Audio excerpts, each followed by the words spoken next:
I'm Jen Taylor Skinner, and this is the Electorette. On this episode, I have a conversation with Katie Kalvoda of AAPI Victory Alliance. As the 2024 presidential election cycle heats up, there are two topics that are bound to be an important part of the discourse. That's gun violence and disinformation and misinformation. Now, disinformation and misinformation are two sides of the same coin, and we do get into the differences in this episode. But Katie joins me to discuss the nuances of those topics.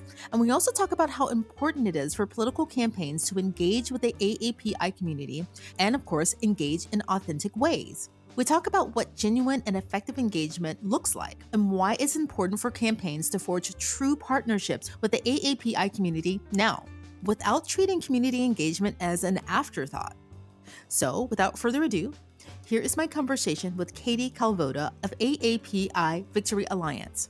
Katie Kalvoda, welcome. Thank you for having me today. By the way, I know congratulations are in order. I wanted to mention this, but you were just elected the AAPI Victory Alliance's board chair. Is that correct? That's right. I was elected by my fellow board members, and my term begins July 1st. Excellent. Well, congratulations. Thank you. Yeah, and I was hoping to center our conversation around two topics today in relation to the AAPI community, and that is misinformation and disinformation, which are often confused, but they're not the same. They're close, but not the same. And then gun violence, right? But before we jump into those, I wanted to talk about the fact that we're on the cusp of another major election cycle, the 2024 presidential election cycle. And the AAPI community is often overlooked in those political conversations, despite the fact that Asian Americans are the fastest growing group in the country. There's just so often left out. And I know myself as a Black woman and, being in the Black community, I know what it looks like when a campaign or a political movement or a politician overlooks and thinks about my community as an aside, as an afterthought. Mhm. And I know Yeah. what it looks like when they get it right, right? Yeah. I'm just curious, for the AAPI community, how do we know, what does it look like when it's done correctly? What do we see? What would we see? Yeah, well, we would see representation in senior levels of the campaign. So we have people not just doing outreach to our community, but we really need representation at the highest levels of the campaign's hierarchy.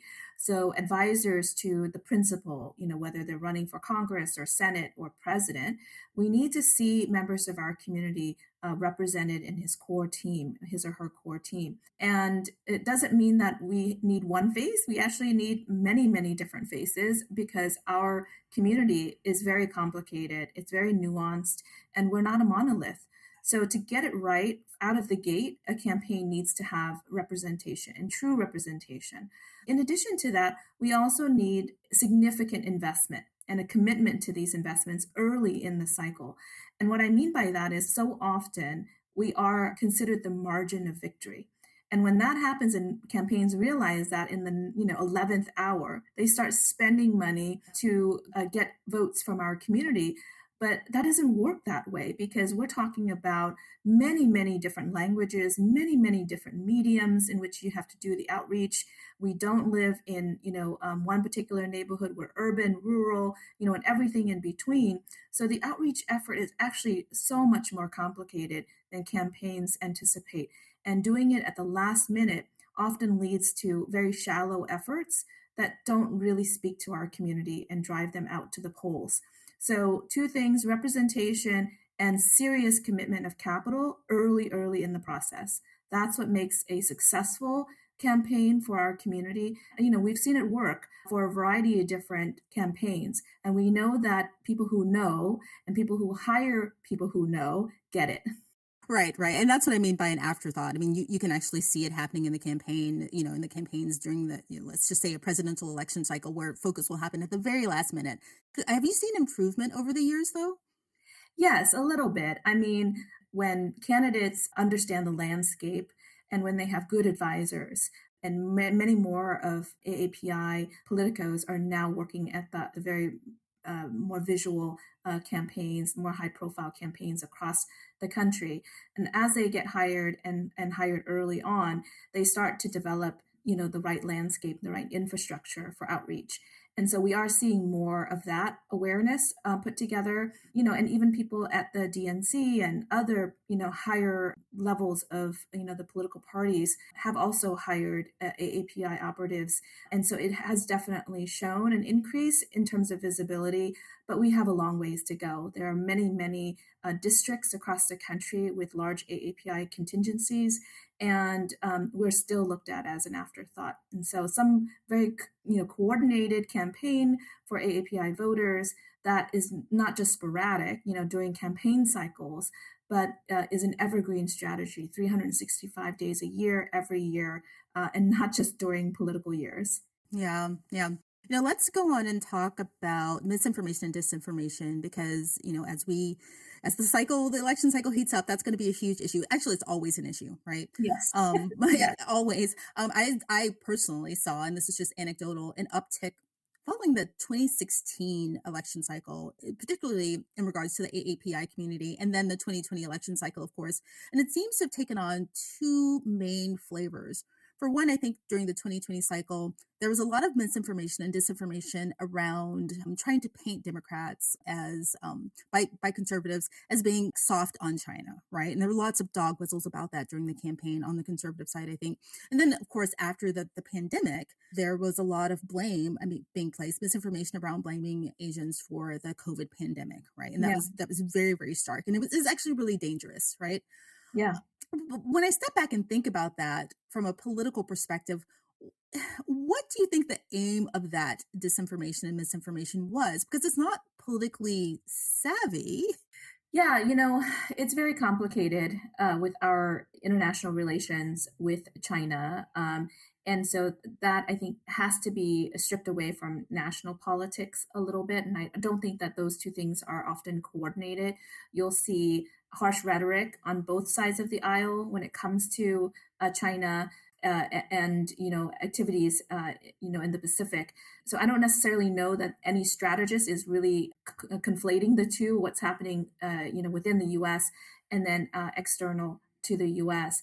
But they create a sense of confusion and chaos in our community that allows folks who are very hardened, right, to be empowered to channel a narrative that may have been seen as fringe before, but now they might have a stronger following because of this sort of chaos. And if you think of politics, as an analogy to like battle or warfare or something like that, right? The war over voters, the concept of the fog of war really takes root.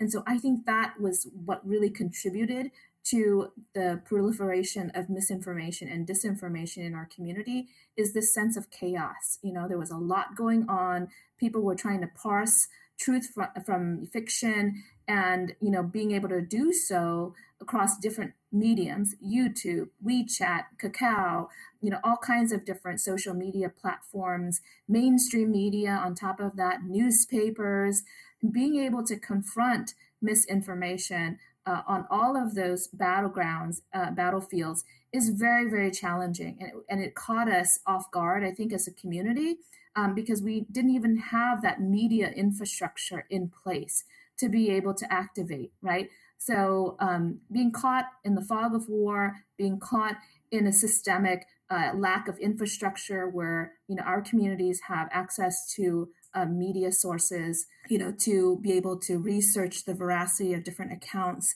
as well as hearing misinformation from people that they formerly trusted, people with authority, right? The president of the United States was calling the pandemic a China virus.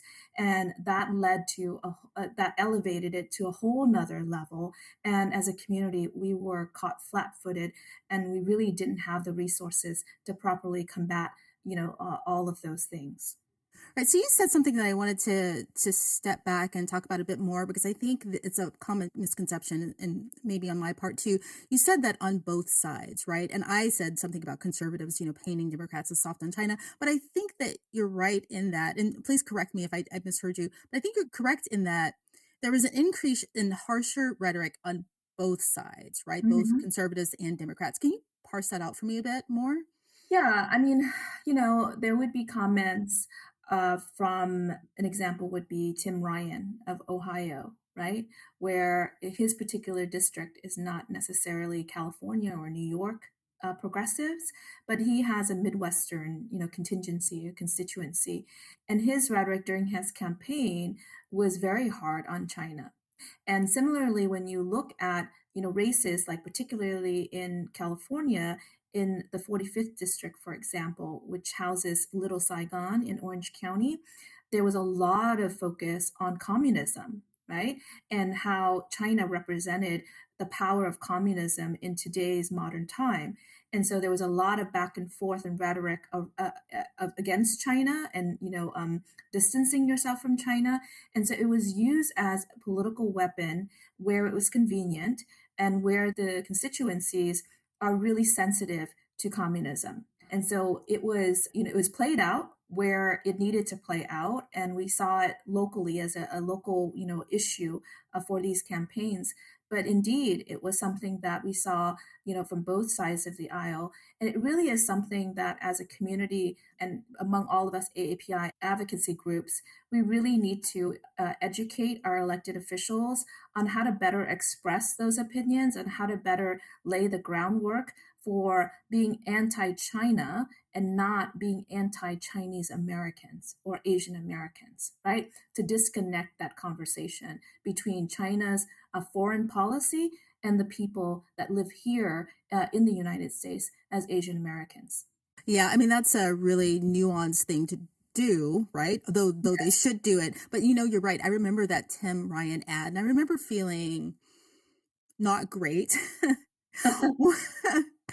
To put it lightly, seeing that ad. So you're absolutely right. I had forgotten about that.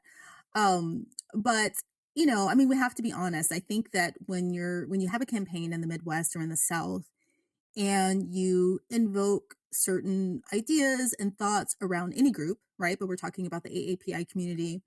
I mean, you can't overlook the fact that is done with a purpose. Yes. And it's done with a purpose to, and the same thing happens with the Black community, right? And the Latino community. And that is to, I guess, to galvanize white voters, right, in those areas. And Yeah. that's never good. And I'm not really sure if that's something that is a matter of nuance. That's just, I don't know what that is. How do we fight that?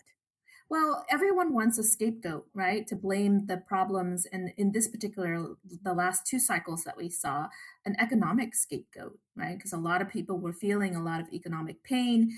And we saw a variety of different things happening, jobs being lost, a lot of things being outsourced. And, this pandemic, which saw a lot of businesses close and then, have the ramifications of all of that.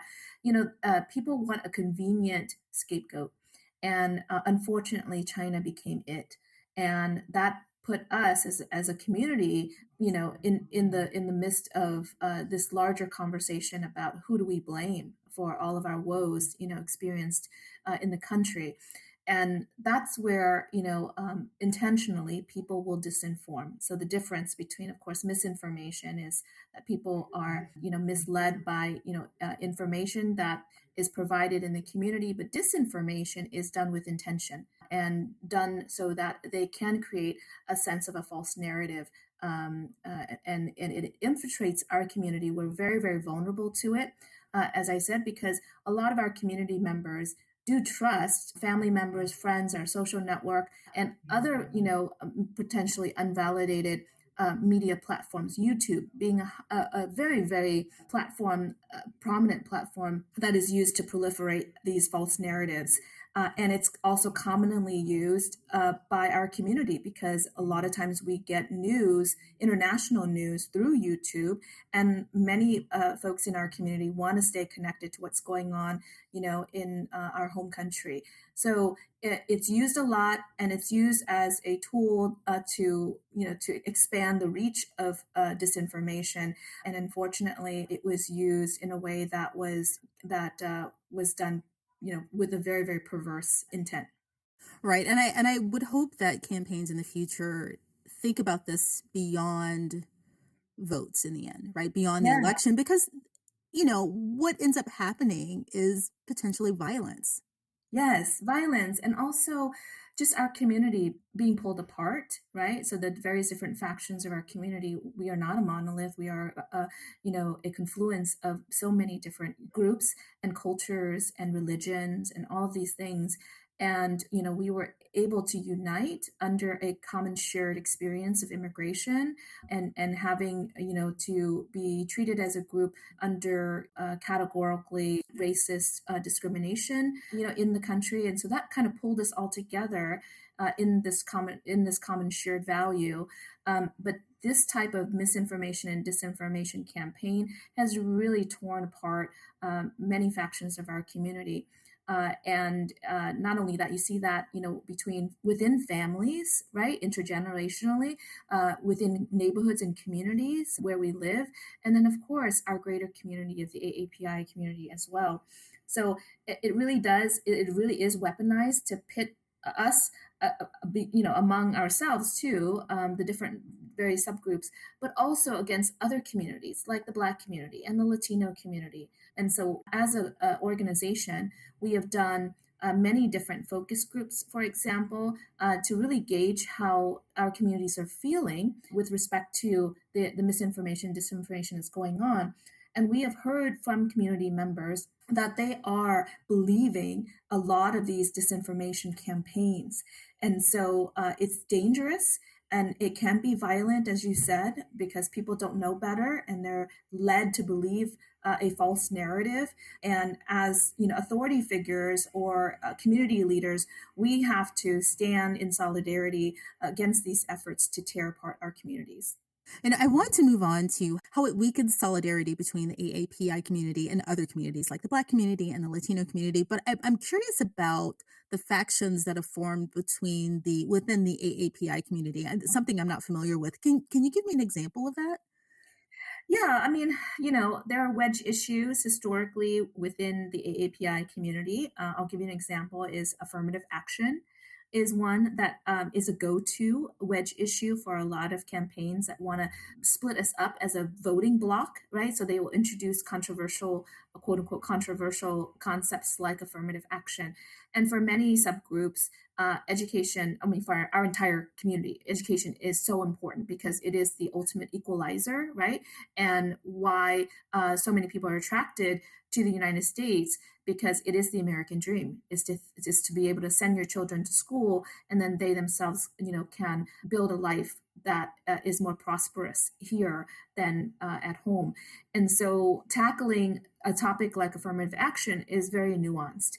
And we have different factions within our different subgroups, the Chinese community, Korean community, Japanese community, Vietnamese community.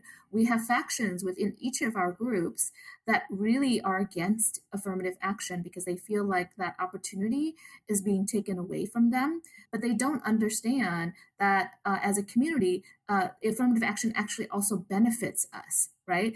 And the narrative, though, is that the Democrats are trying to take away your child's possibility of attending Harvard.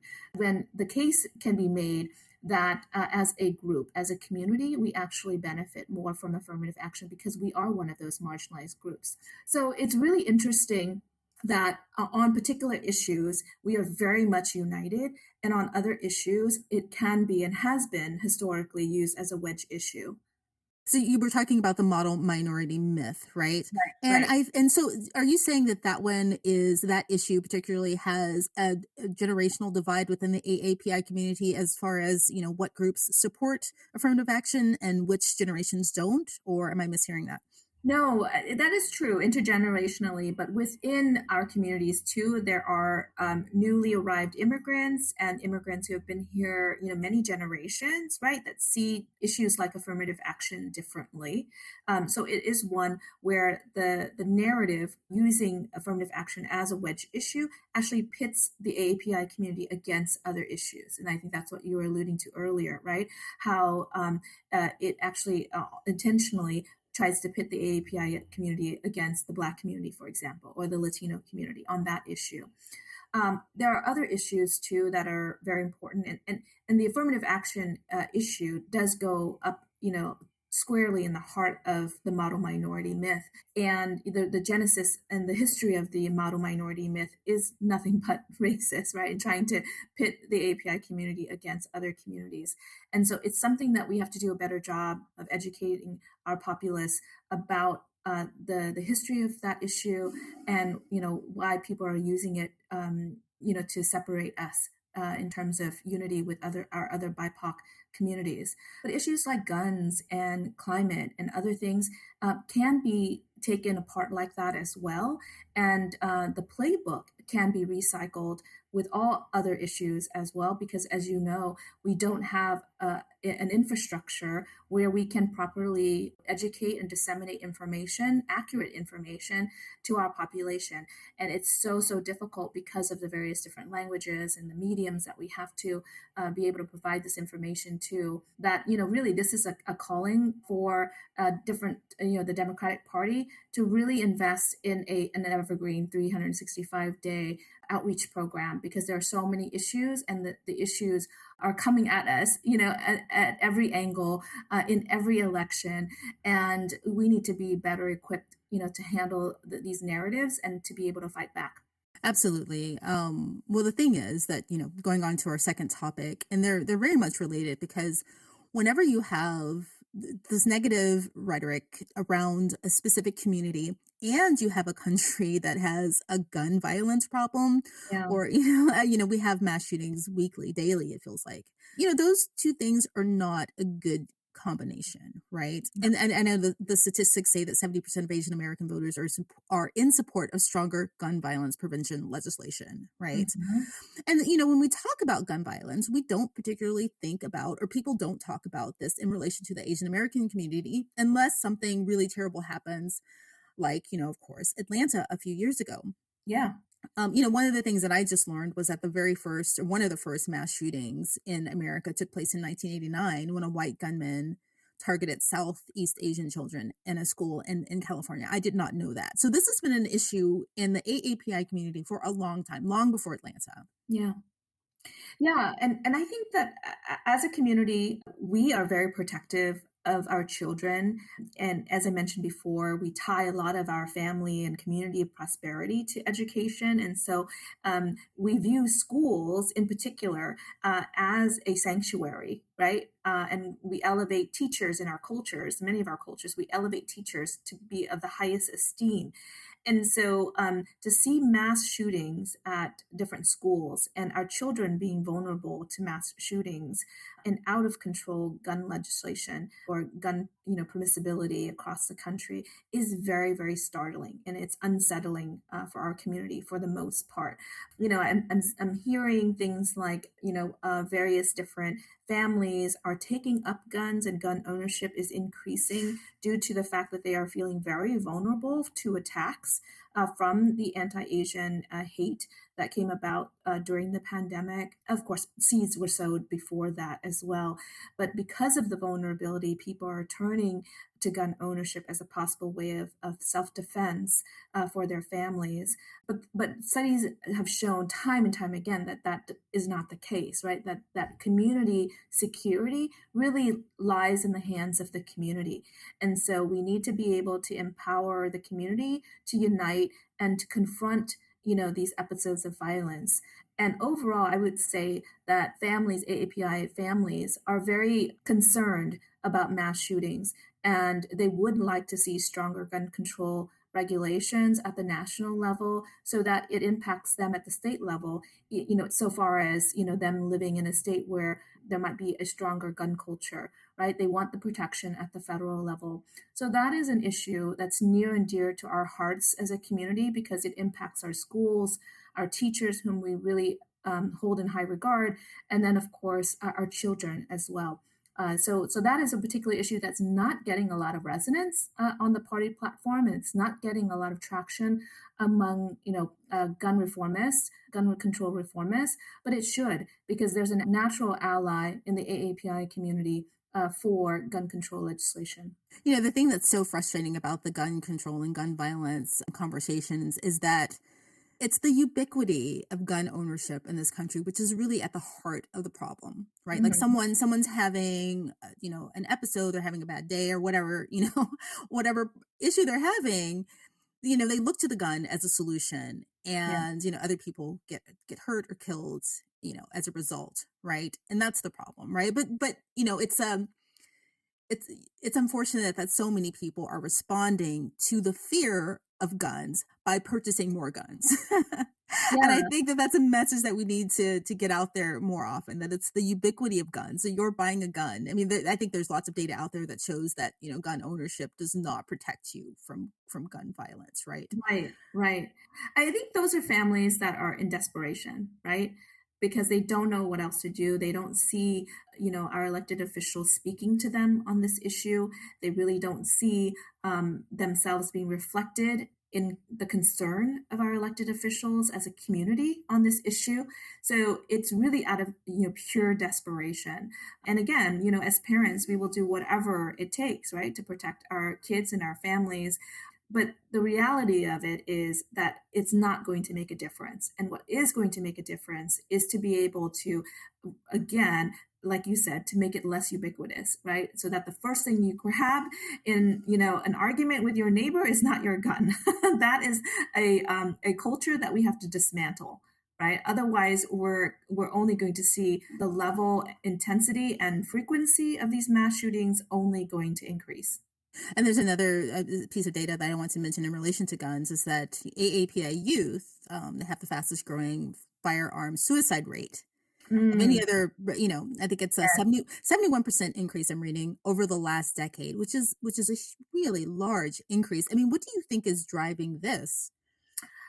Oh, wow. I mean, there are many, many things that people have studied in relation to AAPI youth suicides. The use of guns obviously speaks to the accessibility of guns, right? Being available to young people. As a community, we suffer from a lot of collective trauma. Parents and grandparents carried as in relation to really bad foreign policy and, colonialism and wars and things like that that have happened to our communities. And so grandparents and parents and, all kinds of different, folks in our community are carrying this intergenerational trauma with them. And they have for many years suffered in silence. And this has transferred a lot to our youth as well. So resources for, to deal with the mental health issues for our community, the collective trauma and healing that has to happen, I think is very, very important and critical. And that is also under resourced and understudied. And so I would love to see, more attention being paid to this, and whether they commit suicide as a result of a firearm or some other means, the nature of the reason why our youth are committing suicide at such a fast clip is really unnerving to a lot of us, and should really be sounding an alarm for public health. And I know that in the Black community, seeking mental health support, people generally, historically, have been reticent to do that. And Yeah. I don't know if it's the same in the AAPI community. Oh, for sure. There's a lot of stigma around it, right? And I think that stigma extends universally to many different groups, but in particular to the AAPI community. Our youth is seen as having extreme pressure placed on them because of this need to achieve the American dream, and the fact that, grandparents and parents have sacrificed much, right, to afford our young people the opportunity to live the American dream. The pressure of that, the constant, pressure from internal sources like, family members, but also externally with the model minority myth and so many other things, creates kind of an ecosystem where things like this can be very much internalized. So we do need to address it across all generations within the AAPI community. But for sure, I think we are very much under resourced as a country when it comes to mental health. One area of positivity and light is the idea that we're going to be institutionalizing Asian American studies, right, in many different cities and states across the country. And that's very hopeful because the more people understand our legacy and our history as a community, the more that they can integrate, these types of conversations into the everyday narrative, of concerns for the American electorate.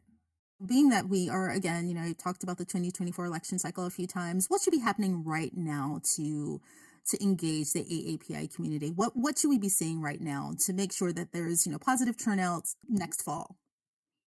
Yeah, well, I hope that the campaigns have started already and that they have begun early and in earnest, and have hired people that come from our communities with the lived experiences and the languages to make all of these conversations accessible to our community.